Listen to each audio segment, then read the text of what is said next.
When a conversation spirals out of control, most people make a critical mistake. They get louder, faster, and more emotional. They lose their frame. They start reacting, not leading. Today, we are going to master 3 communication levers used by elite negotiators. Tactics that work just as well in a courtroom or a boardroom as they do in your most difficult personal relationships. These techniques are deceptively simple, but do not let their simplicity fool you.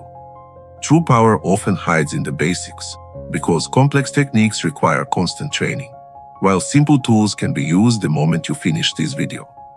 Let's start with the first lever, a subtle shift that completely changes how you structure your sentences in high-stakes conversations. Imagine you're speaking to someone and you need to express disagreement, point out a flaw, or raise a concern. What do most people do? They say, "I understand your point, but I don't think it will work." Or, "I like your idea, but there are a few problems." Or the classic, "I love you, but we need to talk." What happens when your counterpart hears that small word? But their brain instantly deletes everything that was said before it. It literally cancels out the previous sentiment. In their mind, "but" is a signal that says, "Forget everything I just said, because now I am going to tell you what I actually think."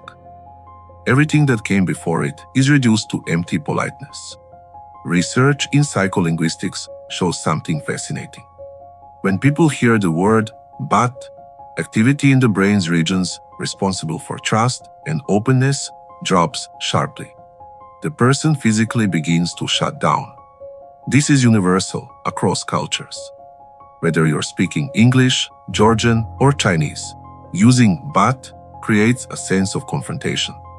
Now, let me teach you how to reconstruct that phrase. Replace "but" with "and." Say, "I understand your point, and I'd like to offer another option." Say, "I like your idea, and let's look at how we can strengthen it." Say, "I love you, and it is important for me that we discuss what's bothering us." Do you feel the shift? This isn't just a word game. It's a fundamental change in the energy of the conversation. "But" is a wall. It divides.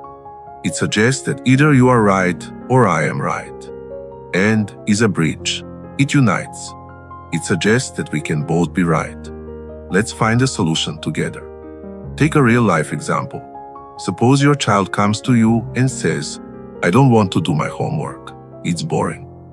The standard reaction is, "I understand it's boring, but you have to do it." The child hears, "I don't care about your feelings. Do what you're told." Try this instead. "I understand that it feels boring, and let's think about how we can make it more interesting. Maybe we can set a timer for a challenge or come up with a reward." You didn't cancel the request to do homework. You invited the child into the problem-solving process instead of crushing them with your authority. The hardest part of this lever isn't the technique. It's catching yourself in the moment you're about to say "but," because it has become an automatic reflex. My challenge to you is this. For the next 24 hours, try to eliminate the word "but" from your vocabulary. Every time you're about to say it, force yourself to use "and" instead. You will be shocked by how often you use it, and even more shocked by how differently people start reacting to you. Now, let's talk about the second lever. How to handle those moments when you are in the middle of a heated conflict. What happens when two people argue? They instinctively grab onto the details. "You said this on Monday." "No, I didn't. It was Tuesday." "You were shouting at me." "I wasn't shouting. I was just speaking loudly." "You promised me this." "I never promised. I just said I would try." Do you know what that kind of argument achieves? Absolutely nothing. Because arguing over details is a game where nobody wins.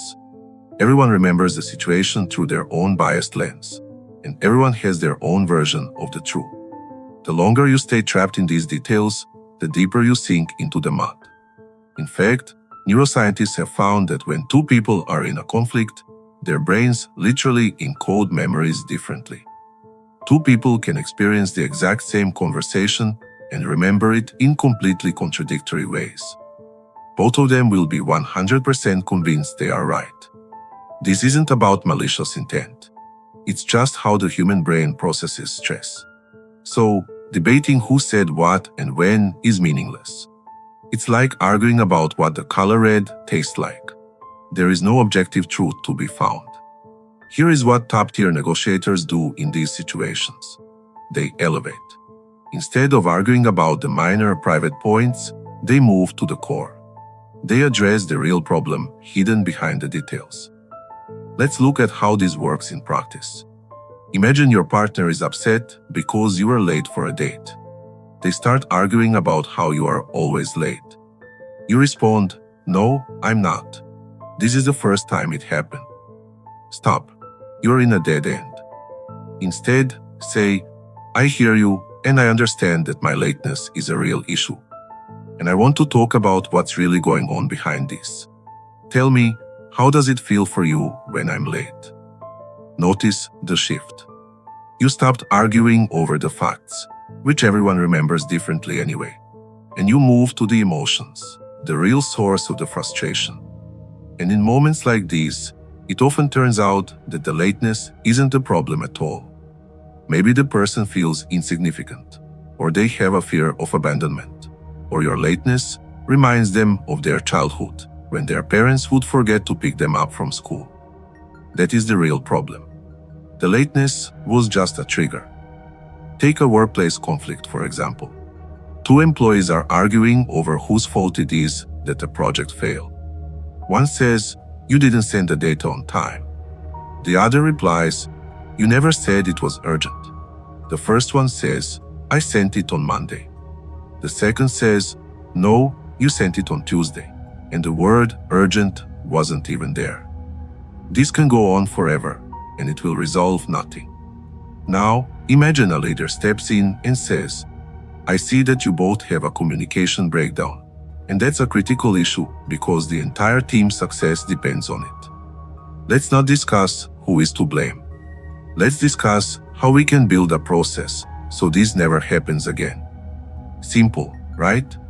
The focus shifted from mutual blame to a constructive solution. This is the skill of rising above. Don't drown in the details, look at the big picture. Pay attention to one subtle nuance. When you say, "Yes, this is an important topic," or "Yes, this is worth discussing," you are not agreeing with their position. You are agreeing that the conversation is necessary. This is a fundamental difference. You aren't saying, "Yes, you're right. I'm the one to blame for everything." You are saying, "Yes, I see this is important to you, and I'm ready to discuss it." This diffuses the defensive reaction. The other person stops feeling like they need to fight for their truth. They see they've been heard, and in that moment, the possibility for a real dialogue emerges. Now, we arrive at the third lever. It might be the least obvious, but it is incredibly powerful. When a conversation becomes intense, when emotions spike, when you feel the urge to drown your counterpart in a flood of arguments, do the exact opposite. Slow down. Start speaking with deliberate, articulate clarity. It might sound counterintuitive. Most people believe that in a conflict, you need to be fast, sharp, and assertive. They fear that if they don't speak quickly, they won't be heard, they'll be ignored, or they'll be run over by the other person. In reality, it is the exact opposite. Rapid-fire speech is a physiological sign of panic. It is your brain signaling that it feels under threat. When your words collide, when you pour out complaints without a single pause, you are revealing inner chaos. On the other hand, slow, articulate speech is a signal of dominance. It tells your counterpart, "I'm not rushing because I'm not afraid. I'm so confident in my position that I don't need to hurry." There is fascinating research in forensic psychology. Analysis of courtroom transcripts has revealed something profound. Witnesses who spoke slowly and clearly were perceived by jurors as more truthful and reliable, even when the content of their words was identical to those who spoke rapidly. Why? Because slow speech creates the perception that the person has nothing to hide. It shows they are analyzing each word, that they are telling the truth, and they aren't trying to speed through uncomfortable moments. Think of it this way. Rapid speech is like firing an automatic weapon. Lots of noise, lots of movement. But you never know where the bullets actually landed. Slow speech is like a sniper shot. It's one shot, but it hits the target with absolute precision. Slowing down doesn't just affect the other person, it affects you. When you speak fast, your breathing becomes shallow and erratic. When your breathing is erratic, your brain receives a signal of danger and stress. You start thinking worse, making impulsive decisions, and saying things you'll regret later. But when you slow down, you automatically begin to breathe more evenly.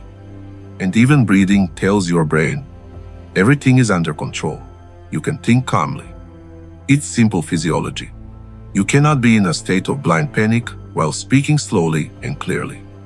Slowing down has one more layer. It creates pauses. And pauses are the most underrated tool in communication. Most people are terrified of silence. They fear that if they stop talking, they will look uncertain, or the other person will interrupt them. In reality, a pause is pure power. When you say something significant and then deliberately pause, you give those words room to breathe. You allow the other person to feel the weight of what you just said. Think about a powerful speaker on stage.